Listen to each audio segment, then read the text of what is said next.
Good morning, this is Tim McGowan for the Finance News Network. European equity markets finished lower on Monday, but off their worst levels. US equity futures are currently higher, with US markets closed for the Labor Day holiday. In Australia today, we have the RBA announcement at 2:30 p.m, with the RBA expected to raise the cash rate by another 50 basis points to 2.35%. Economists argue the pace of tightening is expected to slow to 25 basis point increments following September's meeting. In Europe, energy prices continue to surge after Russia halted its biggest natural gas pipeline to the continent indefinitely, plunging the region deeper into a crisis that could push major economies into recession and forced rationing. Benchmark gas futures jumped as much as 35%, the most in almost 6 months, and electricity prices increased. The situation is fueling concern amongst European ministers, who are set to discuss special measures this week to avert a deeper crisis. Germany announced a €65 billion package to help firms and households, with the UK government also expected to outline fresh action in the next week or so. Some discussion in the press about how the energy crisis risks a worsening Europe's downturn at the same time the ECB ramps up interest rate hikes. Coal remains an alternative for Europe as dormant coal power plants are restarted. This has seen the benchmark coal price rise 7.6% recently, about 3 times the price of a year ago. For Australia, one of our biggest commodity exports has surged to record levels as a result of the energy crisis, with the price of Newcastle coal soaring to an all-time high as miners cash in amid a deepening energy crisis in Europe.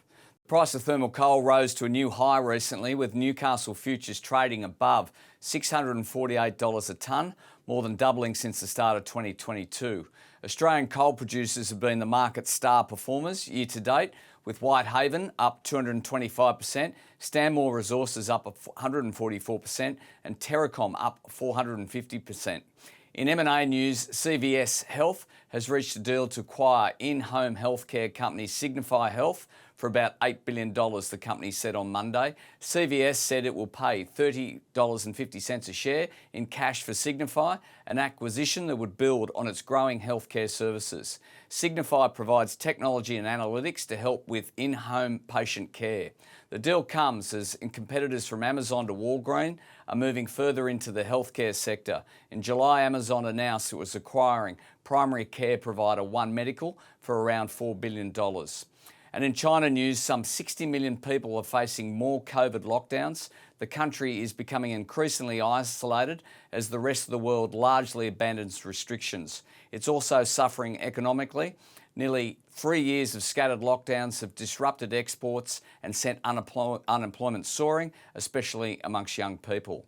Shenzhen, which is facing an indefinite lockdown, experienced panic buying and anger on social media recently. Its COVID testing system, tasked with swabbing all 21 million residents every day, recently collapsed.